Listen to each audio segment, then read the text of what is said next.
Hello, everybody, and welcome back to the Centimetre Perfect AFL podcast. We are almost at the dawn of the 2026 AFL season. The AFL match simulations are well and truly into their thrust. We're only mere days away from the official preseason matches. Why can't we have an actual preseason when we can just have one match each? And good luck, everyone. Hope you don't get any soft tissue injuries. But, Liam, more importantly, yes, Jesse, we're at the point in time where we can start talking about the teams and how we think they're going to go throughout the season. So that's what we're doing today. We're starting with the battlers for part one of this two-part series. I'm Jesse. That's Liam. This is the Centimetre Perfect AFL podcast. We'll be coming to you all throughout season 2026, talking about the highs, the lows, the fantasy, the tips, all the fun stuff that makes our game so great, which is why it's very important to like and subscribe if you're on YouTube. If you're on one of our preferred podcasting platforms, be it Apple, Amazon, or Spotify, make sure you're following us there. And I did that all, Liam, without taking a single breath from go to woe. That is very impressive, Jesse. Very impressive indeed. At @CMPerfect_AFL is the handle if you want to get us on those places as well. Well done, Jesse. Your breathing techniques are strong. Well done.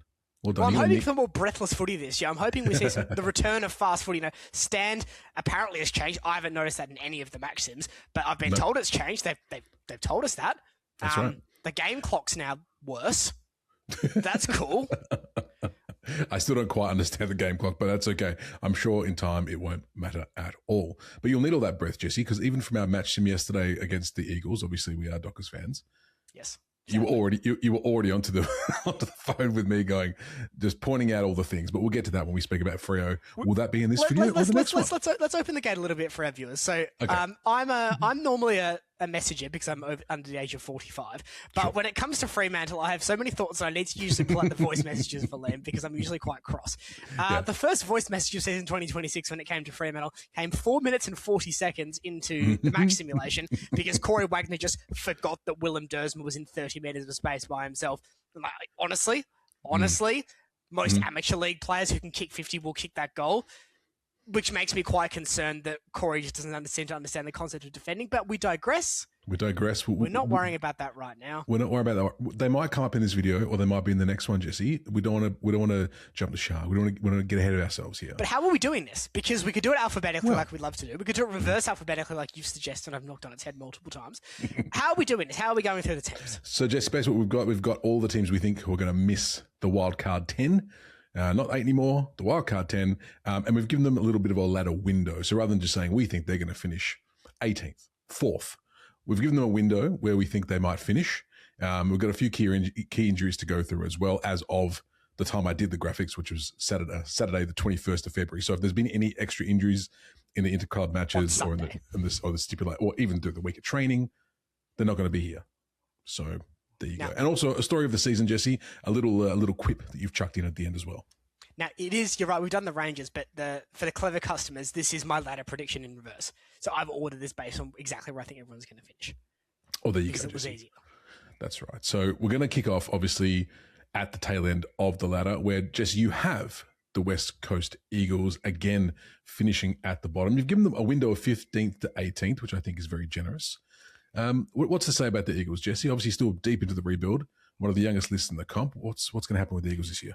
Yeah, look, Liam, they're deep into the rebuild, but they seem to be coming out the other half of it now. But when you talk about rebuilding sides, you look at the collapse, which was 2022 and 2023 for West Coast.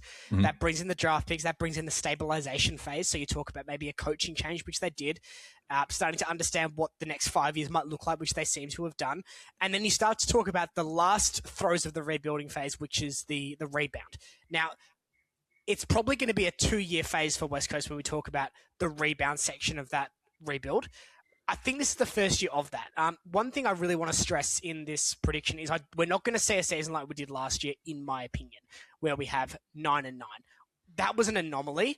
And while I'm concerned about the overall depth of the competition in terms of list quality all the way down, I don't think we're going to see a season like we did last year. I think a lot of those clubs in that middle chasm, I think, are in real danger of collapsing further. So I think West Coast, obviously 1 win last season, that's quite bad. I think they're going to finish bottom with 3 wins, or maybe 4, even maybe potentially 4 wins just with an inferior percentage. I don't think we're going to see a club finish last on 0, 1 or 2 wins this year. I think 3 is the floor for season 2026. West Coast, unfortunately, it probably is going to be them. looking at where they're at. I do really like what they've done in the off-season. You've got Starcevic on that injury list, which is unfortunate for them, but I think that's a good recruit. Devon Robertson is showing quality coming through as well. Elliot, he's showing potential to be healthy again, which is great, and obviously the draftees, Duff Tytler, showed Dersma, some signs. Lindsay, they all did. Right. Dersma anonymous in the second half of that match sim yesterday, I thought, but you've got to give the younger fellas a bit of slack as well. I did really like what I saw from Duff Tytler, though. He's one I'm very keen to watch early, specifically how they engineer leadership group material, Matt Flynn and Duff Tytler in the same team. Second ruck's going to be a big thing this year with the changes to the sub rule and the lasso rule being brought in as well. A wild Milo appears.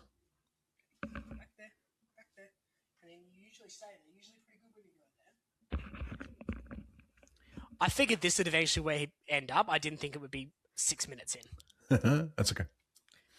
Oh, we're talking about the young kids, Jesse. It's okay. What I'll do, everyone now knows Milo's in the room, so it's fine. It's okay. One of those episodes. One of those episodes. Milo Mini Dash on Instagram. Look, I think, I don't know how you've cut this, but I think the young players are going to be obviously vital for West Coast long-term success. It's too early to a judge how that's going to go this season. Shanahan, Harley Reid, Elijah Hewitt all need big years to varying degrees. I am worried about Hewitt, just with how he went last year. That was a concern, how quickly his form tapered in the second half of the season. So that's a big watch on him. I think we saw some really good signs from guys like Jacob Newton in the match sim yesterday. I love the way Shanahan gets up and down the ground. Everyone knows I'm big on him in terms of a player for the future. And, we can't talk West Coast without talking Harley Reid in a shade more depth than other players. I've come around to Harley Reid in the last 6 months, and, he's obviously going to be heckled in a derby by myself because he plays for the other side of town. But I think we've seen a real attitude change in Harley Reid, certainly on field. Now, he's got a new haircut, Jesse. He's got a new haircut. That's where it starts. There's been a commitment to the club. Still probably not as long as the Eagles would have liked, but there has been a commitment made to the football club. He seems to be doing things a lot more professionally, and that was vital coming into year 3. So for West Coast's sake, I'm really hopeful about Harley Reid this year. I think, it's pretty clear he has the gravitas to be a main guy in the Eagles side. This is his real year, I think, to show that he earns that title. And he earns the right to be that main guy at the Eagles because, if West Coast continue to struggle for the next couple of years and they continue to load up on high draft picks, well, very quickly Harley Reid might find himself in a situation where he's not the main guy. I think there's another thing as well, Jesse, with the Eagles at the moment. Obviously, they brought in Brandon Starcevic for a bit of knowledge, a bit of elderly, companionship for the younger kids. But they've seemed to have a bit of an issue keeping those guys healthy. Obviously, Starcevic has come in already injured, and I saw this at the tail end of last season as well. It was all on the kids basically, and if they can get some of the older cohort to actually start, leading the youngsters and keeping healthy, it's going to go a long way for them, I think, this year, and hopefully get them a few extra wins than the miserly one they got last year. Definitely. Waterman's a big part of that as well. Yes. His forward presence will allow guys like Shanahan, Archer Reid, if he gets an opportunity in the first team as well to develop alongside them. But the story of the season, we did talk about him momentarily, but this is my headline for the season 2026 for West Coast. Healthy Harley has major breakthrough. That's healthy physically, it's healthy, mentally and competitively. I think we're going to see a pretty big jump from Harley Reid this season, and I think for West Coast's sake, that is imperative given, for better or worse, their rebuild is quite heavily tied to him. The Eagles have gotten it right far more than they've gotten it wrong over the last 35 years. I wouldn't be surprised if this ends up another positive in their column. All right, Jess, let's move on to the next team on the ranks, the team that I had in my predictions as the Wooden Spooners. We'll see what happens, but that is the Essendon Bombers. Obviously, a little bit of a strange one with the Bombers. Obviously, we had the Zach Merritt saga in the off-season, and the Bombers haven't really shown they're that great at handling adversity. Do you reckon that's going to come into play at any capacity this year for them, Jesse? Well, to quote Jose Mourinho here, if I speak, I'm in trouble. So I prefer not to speak when it comes to Essendon because they don't like me very much over at Windy Hill. No, look, I think we can be quite candid here, Liam. This is going to be quite a bad year for the Bombers, and they're going to struggle. Zach Merritt has gone from a sideshow to a circus at the football club, and you can clearly see, even in every media interview he's done since, he doesn't want to be there.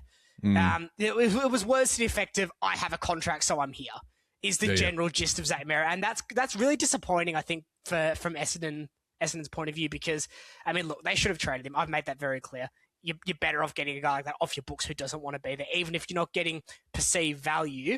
You know, already the story of the offseason has been Zach Merrett at Essendon. The story of the offseason is not well. It isn't exciting that we've got Roby, Farrow, and Sharp. And maybe it is for Essendon fans. Maybe that's what they're going into the season with. But the wider conversation around Essendon is not around Roby, Farrow, Sharp. It's around, first of all, more injuries. And second of all, Zach Merrett, does he actually want to be here? Now, very good performance in the match sim. Can't take much out of that, though. It's the same for all 18 clubs. You can take things out of individual players' performances, and guys like Farrow really look good in that. But ultimately, Essendon, unless Nate Caddy can really elevate his game to a new level, they're going to struggle to score this year. Defensively, they were horrible last season. I can't see that changing, certainly in the tall defensive department. And Paul Lockie Blackston got drafted as a mid-season ruckman, had to play fullback. You know, it's not on the individual players in that regard. It's just been poor.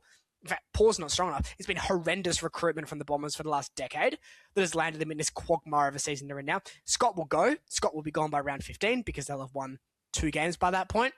They're going to struggle this season. And what we need to see from the Bombers this year is we need to see young leaders in that team. We need to see guys that are saying, okay, well, look, Sam Durham, big show of faith, big commitment contract-wise. That's a positive, and you can work with that. But, you know, Martin long-term injured, Ridley injured again. You know, that's two of your best 5 players, I would say, gone. Zach Merrett doesn't want to be there. You know, whether that affects his performance by 5%, 15% or more, even 1%, you know, you're still losing what has made Zach Merrett the Bombers' best player for a decade. Looking further down, Darcy Parish, can he be healthy this season? You know, we know he's got quality and he brings in a lot to this team, but can he then kick on? The recruits, can Fiorini make an impact? You know, he was often 6th or 7th choice in a very good Gold Coast midfield. All of a sudden, he's probably 2nd choice here. Like, can he actually want that? Because he's shown the ability to do that at Gold Coast in 2019 when he had a very good season. That is now 7 years ago, but we know that's in there somewhere. I think this is a real season for the Bombers where, you know, I don't want the fan base to accept poor on-field performance to the point of, oh, well, it's just a bad season. But they've also got to be realistic about where they are. And where they are is a bottom 4 side. Essendon are a bottom 4 side this year. That's okay. It's ultimately 10 years of terrible recruitment. Sardis didn't even make the practice match side. He's what, a top 5 pick? Top 10 pick? That's embarrassing. That's really embarrassing.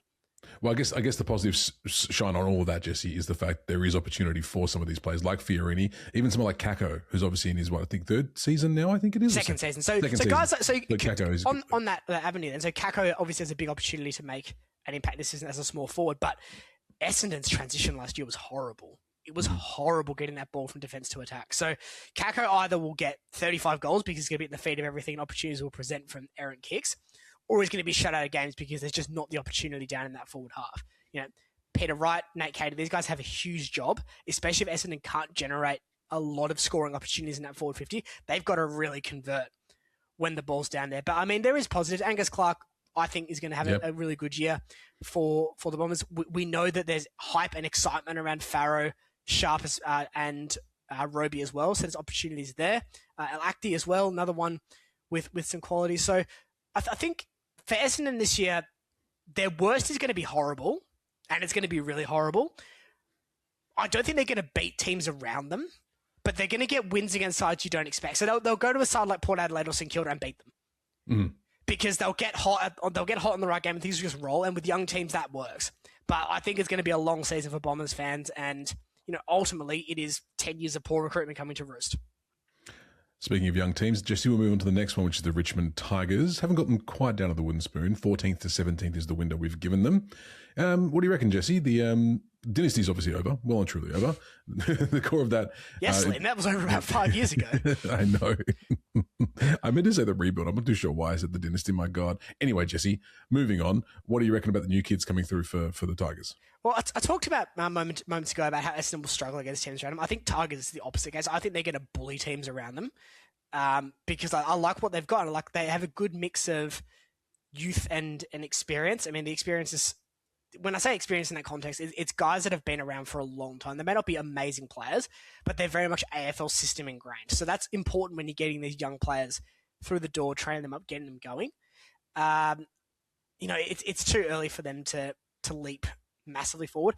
I'm concerned about Nankervis this season. I think he's a guy that might really be in the crosshairs with the rule changes for ruckman and the fact that Richmond don't really have an overly reliable second ruck. Look, great player, great tap ruckman, brilliant leader at the football club. I'm no way am I having a go at him, but I think it's also important to just remember that we might see some pretty sharp drops from this type of ruckman this season.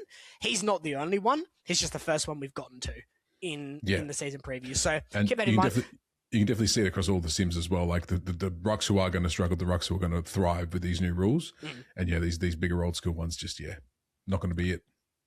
Tom Lynch as well. I mean, he was actually quite good last season. I think people probably didn't recognise how good Lynch was in a team that just barely got the ball in the forward 50 last season. He took his opportunities. I mean, I know he's Tom Lynch and he sprays some ones that, anybody could make. But he was good last season. So if he drops on productivity, they're going to really need bumps from guys like Armstrong. It's probably the big one.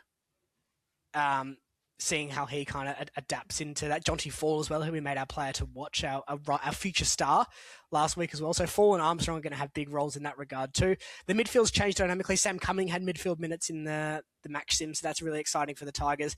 Grill looked really good as well off half-back. So look, there's definitely positives around the Tigers. This is the team I'm probably most positive about in our bottom four by far.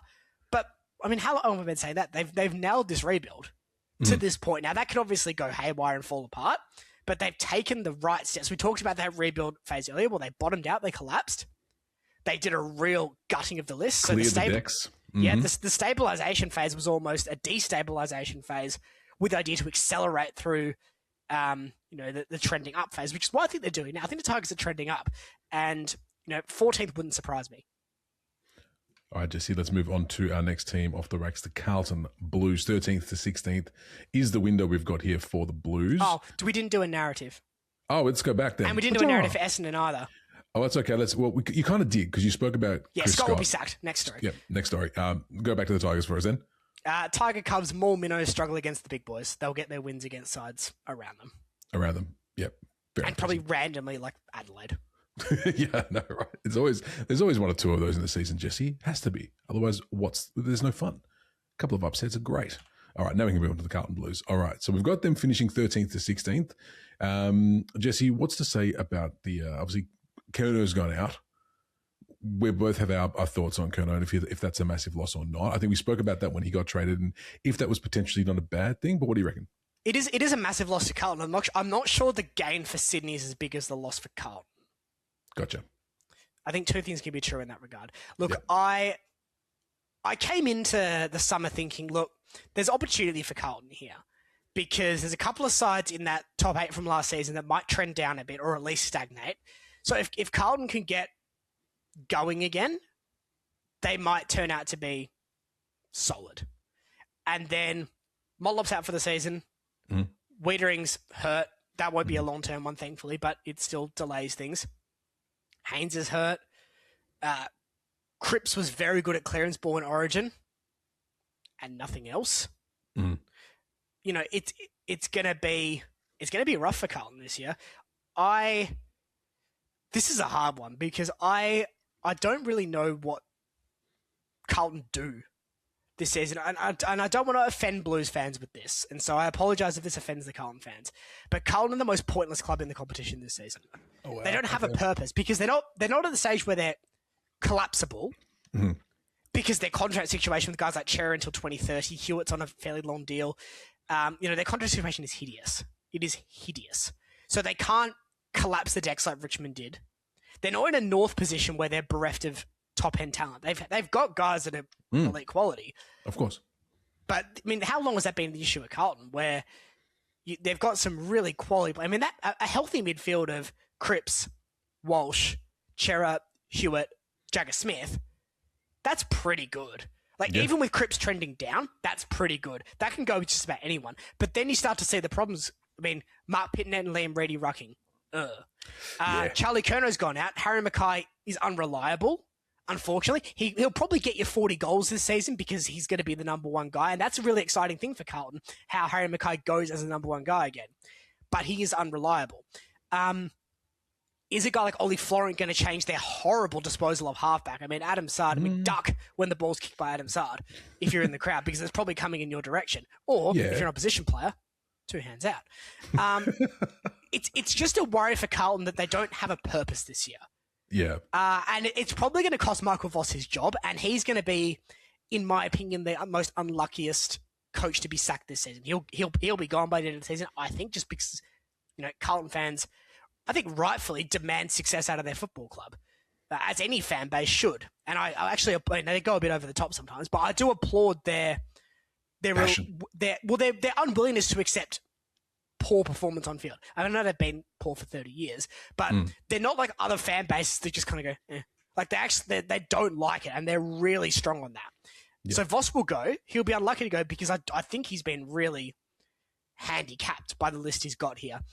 Here's a question. What's the difference between Voss and Scott at Essendon then? Well, I think with Scott, not a lot, to be honest. Not a whole lot. But does Brad Scott get anything out of that list? I mean, at least Voss has got the mileage of getting this Carlton team up and going. I mean, Essendon really haven't done much under Voss. And also, I think you've got to consider, I feel like the Essendon playing group has more fractures in it than the Carlton playing group does right now. That could obviously change very quickly. That's true. Extremely quickly. Mm-hmm. But I feel like Carlton, at least outwards, portray a more united front than Essendon do. And you can't ignore the fact that is almost all Zach Merritt. And whether that's Brad Scott's fault or not, I mean, you can have that conversation. It's probably not, to be honest. Mm-hmm. And he will be unlucky. Pretty much most coaches in this competition will be unlucky to be sacked, especially the ones in the bottom half, because their list is just bad. But I think coming back to Michael Voss, I think, you can look at his tactical limitations. You can look at the fact he hasn't gotten the best out of guys coming into that 22 and then maintaining their spot. I think a lot of players have stagnated under Michael Voss. But ultimately, I do think there is bits of his game plan that with a better list, I think would go further. Maybe not premiership far. Sure. But look at some of the coaches who we're talking about being in and around finals. I don't think Michael Voss is a worse coach than them. All right. Anything else to add? I was going to say anything else to add, Jesse. You said which means there is something else to add. There is. We need to be positive because we can't just. Yeah. And I'm not just taking pot shots at Carlton here. Like this is genuinely because they need to figure out what they're going to do. Yeah. With Tasmania coming in, they've just got to sort this out. They have done that to an extent. Jagger Smith, very exciting. Harry Dean, I love the fact they drafted a spinal player. That's so important when you're looking at rebuilding. That's a big first step in that direction. And Jack Eisen as well. I've got a lot of time for him. And if they're willing to be brave with dealing Adam Cerra in 12 months' time, tapping guys like Cripps. I mean, Hewitt was very good last year, so he's probably not going to get a tap on the shoulder. But that brings us to our story of the season. Curtains for Cripps, Walsh walks. I know they've tabled an offer to Sam Walsh. Mm-hmm. I think we're at the point now where if they are bad all season, Sam Walsh is entitled to go and chase a premiership. Yeah. Yep. So a few players like that, but definitely one of those things, Jesse, give him the offer. He'll sit on it for the entire season, see how it all plays out, and then go from there. The Nazire effect. The desire to be Nazire.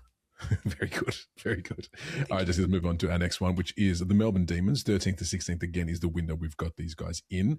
I couldn't fit all their injuries on this one. They've got quite a few on their little list, unfortunately, at the moment. They're the Ds. Obviously, clearing house on a few big players in the off-season, which is probably why we've got them a little bit further down the pecking order this year. What do you reckon, Jesse? I think this is a really exciting time to be a Melbourne fan. I really do. Clayton Oliver's out of the club. Yep. Off-field distraction. Mm-hmm. Stephen May is very much on the outer of the club. Yep. On and off-field distraction. Mm-hmm. Melbourne managed to win a premiership with those guys, and that was great, and that was awesome. But you cannot deny the off-field rumblings. You cannot deny that. This is such an opportunity for the Melbourne Football Club. New coach comes in. Yep. Recent high draft picks. Langford, Lindsay being the two main, but also you throw in Latrell Pickett in that regard. I mean, even Cosy Pickett, he was only drafted 7 years ago. Mm-hmm. High draft picks, younger list, opportunity to show that this is a place you want to play. Now, Melbourne aren't one of the big four Victorian clubs, so that makes things hard when you're talking free agency, trade, recruitment, that type of thing. But if they can get this going and show this is a culture where you want to play, much like Hawthorn have done, I think this could be the start of something special at Melbourne. I really do. I've almost done a flip on where I was at with Carlton and Melbourne 3 months ago. I was way more positive about Carlton than I was about Melbourne coming into the summer. I reckon I flipped that on its head. I think this is a really exciting time for the Demons. And, they collapsed last season. The win-loss column this season, it's not irrelevant because that's the key metric when it comes to AFL football. Correct. But it's contextual for me this season for the Demons because if they can sort out a midfield of Pickett, Langford, and get some other help in there for them too, that's the start. That's the first step in the right direction. Now, spinally, they're horrible. Attack and defense, horrible. There you go. Thank you. That's all right. I thought I'd turn that off. I was going to say, we're watching some of the pre-sim highlights. Cozzy Pickett running through the middle. Irrelevant. Irrelevant? It means nothing. No, let me fucking finish my sentence, Okay. Jesse. Jesus Christ. Okay. I'll beep that out. But Cozzy looked like he had a bit of a renewed energy coming through the middle. He looked like he had a lot of run. So those opportunities that might be opened up. And also, does that have something to do with the fact that they have cleared out all the negativity from because it has a massive effect. Even Petrarca to a certain extent wanted out halfway through that. Yeah, I mean, you can throw Petrarca in that as well in terms of it was an off-field distraction, whether or not positive or negative in terms of the intent behind it. I mean, you can have that conversation. While the Sims are irrelevant, I do agree in that sense. It's still good to see, you can still see little bits, like you said at the top. In certain players, you can see the positive and the negative coming out. And it looked like Cozzy had a bit more of a pep in his step. Well, I think we're going to talk about Cozzy Pickett as a genuine All-Australian contender this year. I mean, he definitely trended in that direction last season in a side that was very bad. This year, Melbourne are going to have to win games off defensive strength because I don't think they have the firepower up forward, especially. I mean, Mychek's an interesting one because he's come in.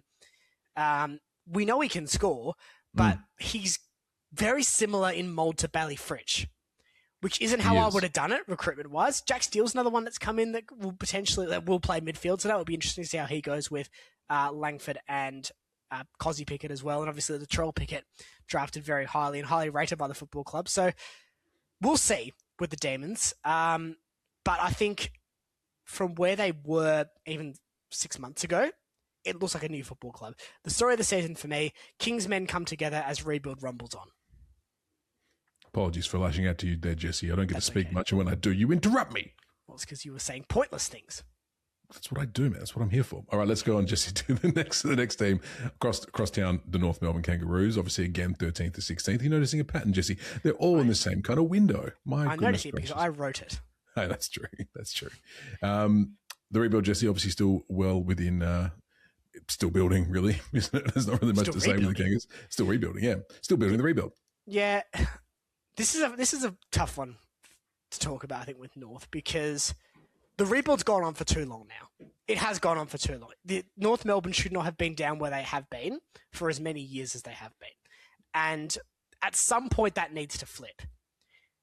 If it's another bottom four finish for the Roos this season, that's a real problem. And I think that becomes more of a conversation around we've drafted pretty well for the most part.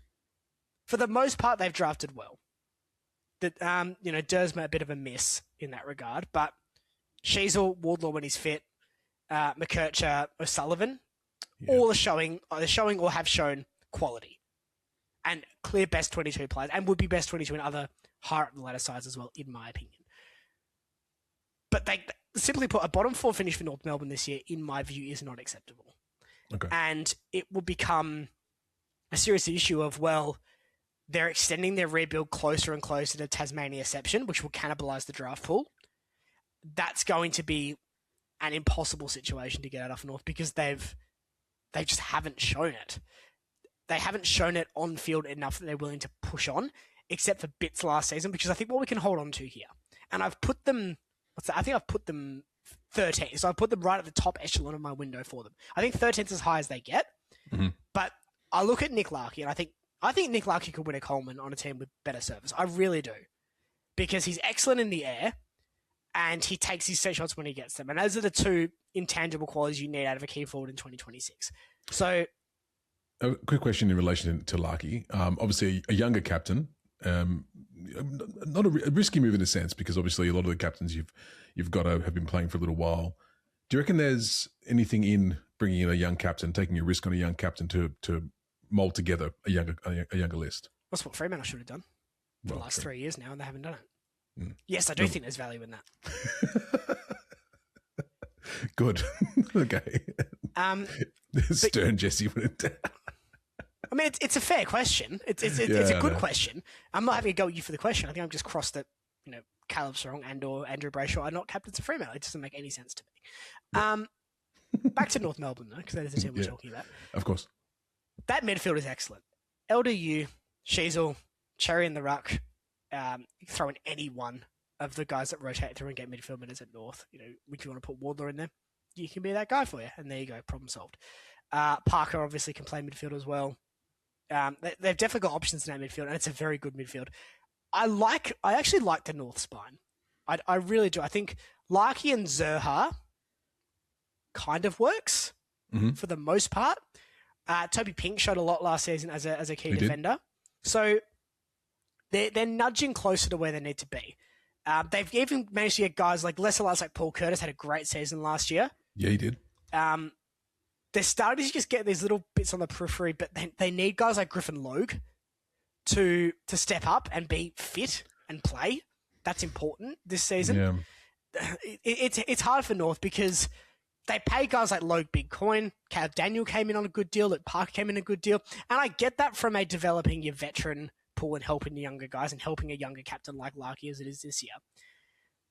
But ultimately, North are now going to be judged on results, whereas they've probably had a bit of a free pass on that for the last 3 seasons.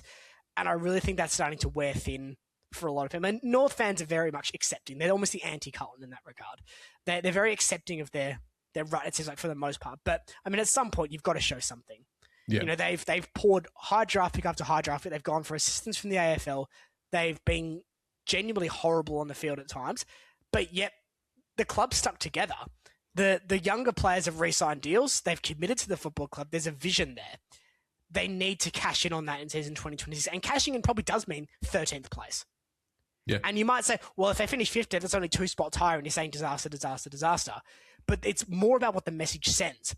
A 13th place finish is 4 spots outside of the wild card. Whereas another bottom 4 finish, objectively, looks terrible. And it looks terrible for a football club that has been on-field terrible for a number of seasons now. So this is a great opportunity for North Melbourne this year. With, concerns about Carlton and Melbourne, unsurety about West Coast, Essendon and Richmond being able to trend up. This is a golden opportunity for North Melbourne to lift themselves up on the ladder. And if they can't do that this season, I'm going to be really worried about what the next 5-6 years look like for North.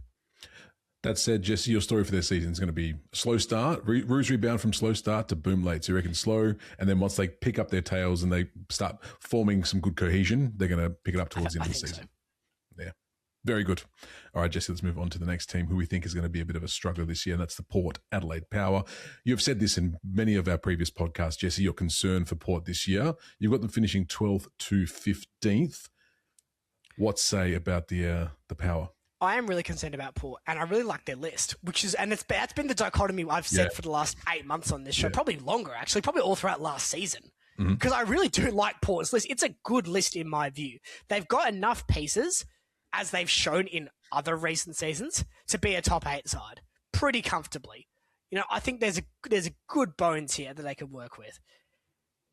Adding nothing in the off-season apart from Will Brodie, and I mean, Brodie for Brownlow. But adding in functionally nothing to a team that was alarmingly tail-spinning all of last season. And look, you can say succession plan. You can say, it had to end this way. But you think about other teams who have had changeovers in recent seasons. You do worry about. I mean, Longmire to Cox is probably the most obvious one in recent seasons. I know that wasn't planned like this one has been, but that fell apart. Completely fell apart at Sydney last season. So you have to look at this Port Adelaide side in this weird vortex of this list should not finish 15th. Yet that's their projected window. We don't know how good of a coach Josh Carr is. I think he's pretty good because Fremantle's midfield took a nosedive briefly after he left in 22, or at the end of 22. I think he's a pretty good coach. I think there's quality there. But you cannot ignore the problems that Port Adelaide have, which is Zach Butters is odds on to leave. Clearly their best player. Clearly their most marketable player. Clearly the player that the fans would love to get behind the most and would be devastated by leaving. Adelaide media and Perth media are very much fishbowls. So it is going to be relentless on Port this year, especially if across town are doing well. Yeah. But the Butters conversation is going to reach fever pitch. That will have an impact. And you can say you're the professionals or get on with it. It will have an impact. So then you're looking at, well, who's going to come through and then paper over that crack? Because will Butters perform to his best? Maybe. He's a very good player. He's a gun. He has the potential to be one of the best players in the competition easily. But then is a guy like, is Horn Francis going to elevate this season? Like he's threatened to do for a number of years now. If he stays healthy. It's a big thing. Obviously, they've lost Ivan Solder. Their ruck stocks have been thin in a season where ruckmen are going to be vital, especially having two good ruckmen. That's a worry. George Yardy's brilliant last season, absolutely brilliant last season, but can he replicate that? And can he get help from Todd Marshall? If one of those two things don't happen, well then, can they actually improve on their ladder position last season? Probably not. I wouldn't have thought. I actually think defensively, for the most part, they were okay. And they don't have a particularly glitzy defensive back six on paper, but I think they did work well together for a lot of it. It's just been their inability to really break down teams. And I think a lot of that was Ken, Carr, Vortex, what do we really do here? But I'm just a little bit worried with Port that they're a bit rudderless at the moment. While I have a lot of time for this list, I don't think they're going to contend this year or next year. So then you look at that and you say, well, is it worth pulling the rebuild cord now? Maybe it is. That obviously hinges on Zach Butters. Yep. Because you've still got Nazar Wanganeen-Millerer through the sniper scope. He's still in your sights. He's absolutely still in the sights of Port Adelaide. Do not think for 1 second that is over. It is not over between Port and Nazar Wanganeen-Millerer. They are still very much on the radar.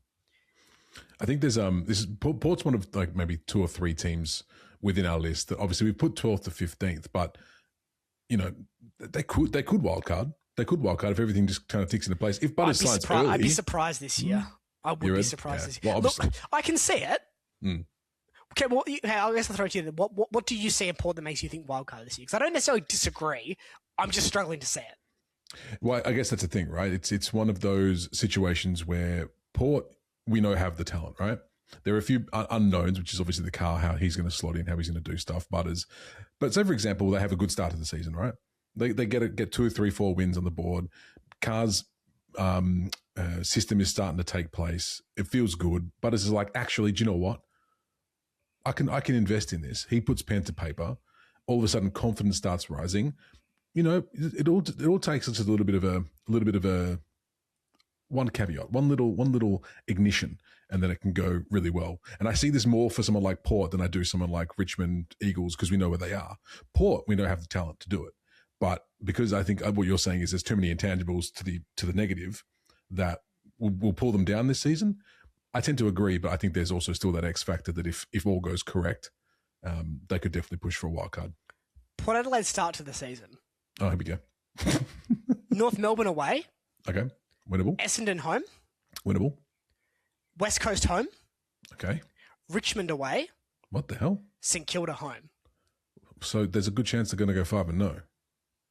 Or at least 4-1. So that becomes a really interesting point, Liam, because based on what you've said, no arguments from me. That's a very good start to the season. So then you start to talk about, well, what does that look like? Because a 2-3 there is probably tailspin. Because you've lost to Essendon and Richmond, say, of those, potentially. Or okay, let's go Essendon St Kilda. Yep. As an example. You don't want to be losing to Essendon this season, and they struggled against the Bombers last year. They really struggled against the Bombers last season. And St Kilda, I mean, that's the hardest game of the 5 by far, and they probably do lose that one. Yeah, they lose that one. So they lose that. They lose to the Bombers. They lose to Richmond. So they beat West Coast, beat North. I think if they come out of anything Like 4-1's obviously 5-0 is obviously optimal. 4-1 acceptable. If it's 3-2, that's when you start to be like, okay, what's going on? I think if given St Kilda's in there, and that's probably a loss. I think you could live with 3-2, but any negative record out of that, that's a real panic.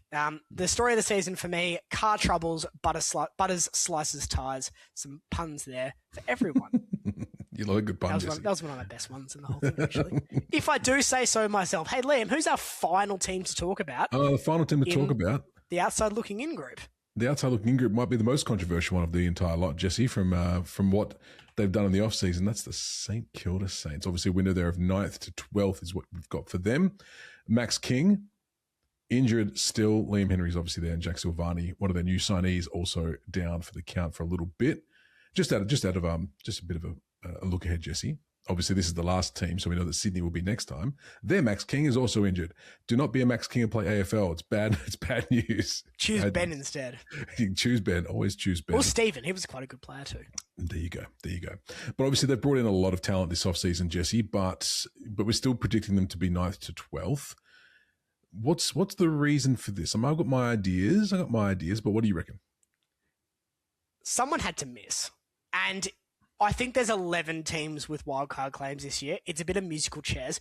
I will not be surprised if St Kilda make the finals this year. That is why their range is 9th to 12th, because that's 2 in, 2 out. However, Max King still injured. So where are our goals coming from in season 2026?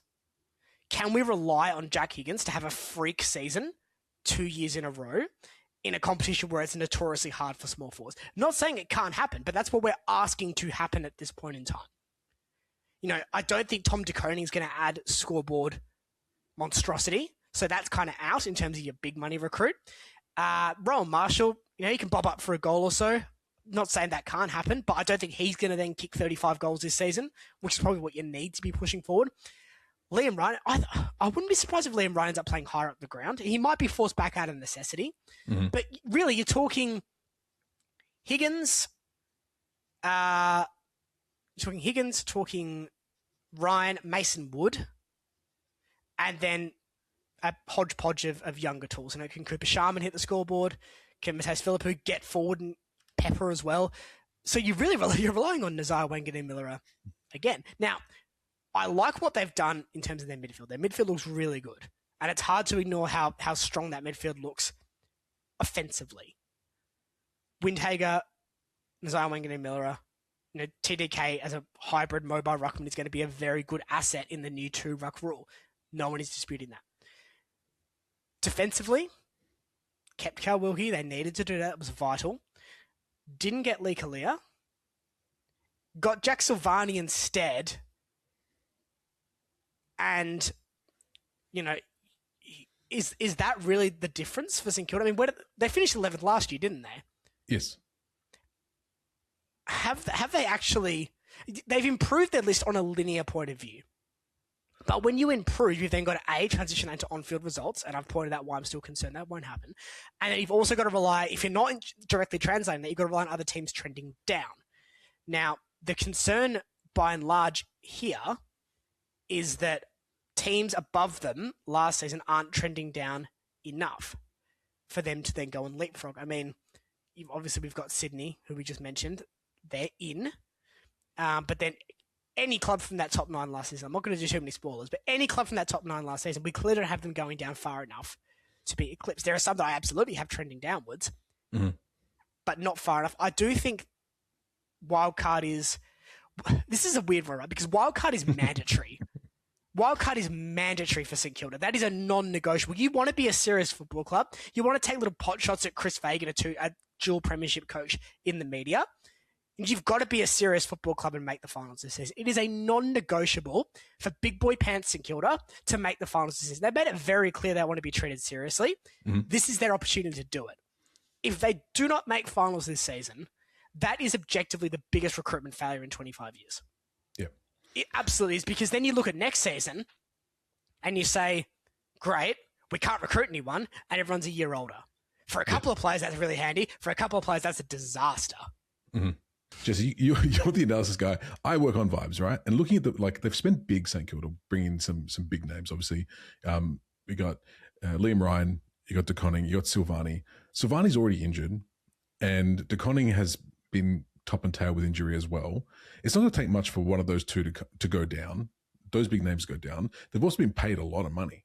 And sometimes, in my mind, when you get paid lots of money to do something in sport and it's signed and it's there, do you always put in your best effort? I'm not too sure. I mean, I certainly hope they do, because, you know, we don't want St Kilda to languish further. But I know we did the draw for Port Adelaide. I'm going to finish with this because I want to go through St Kilda's early games because we're going to get a yardstick out of this.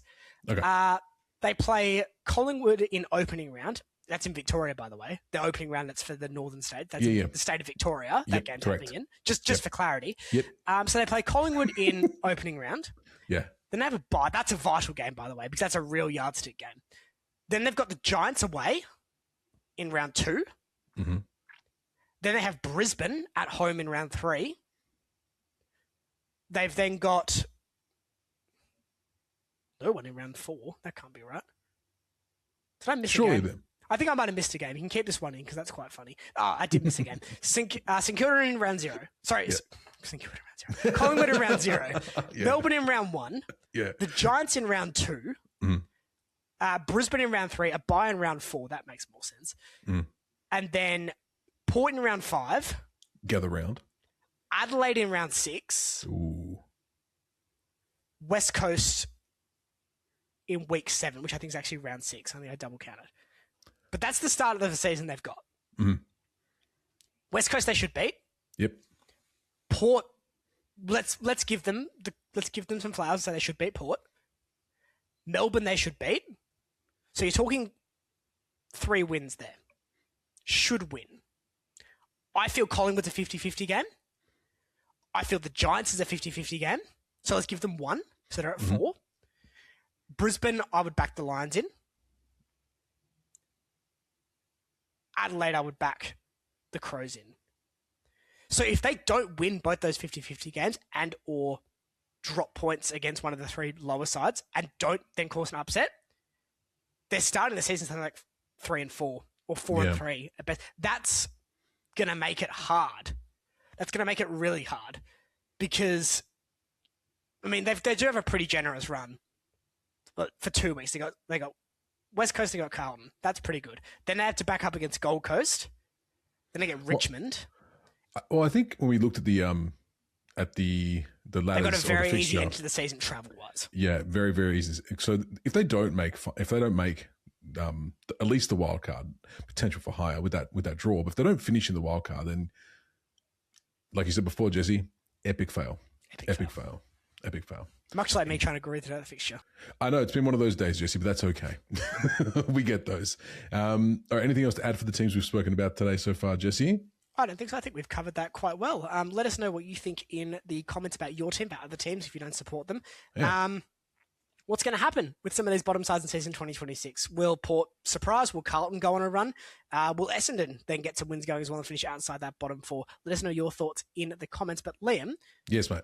Big episode done. So we've got part 2 to come, which will be released after part 1 because that's how parts work. That's right. Send us home. So, you're doing that to me. All right, fine. I am. Jesse, we've done this before, and every time you do this to me, it doesn't work. Jesse, because I do better outros. Correct. That's what I'm not even prepared for them. Go for it, Jesse. Okay. Thank you, everyone, for tuning into the Statement of the Perfect AFL podcast. If you're on YouTube, a like and a subscribe does go a long way, helps grow the channel. If you're on one of our preferred podcasting platforms, a review never goes astray. But the best type of review you can give us is word of mouth. So tell your friends, tell your family, tell the people you're next to at the preseason games to tune into the Statement of the Perfect AFL podcast. They have a huge year of the AFL season. I'm Jesse. That's Liam. We'll see you next time. Cheeky lad. Bye, everybody.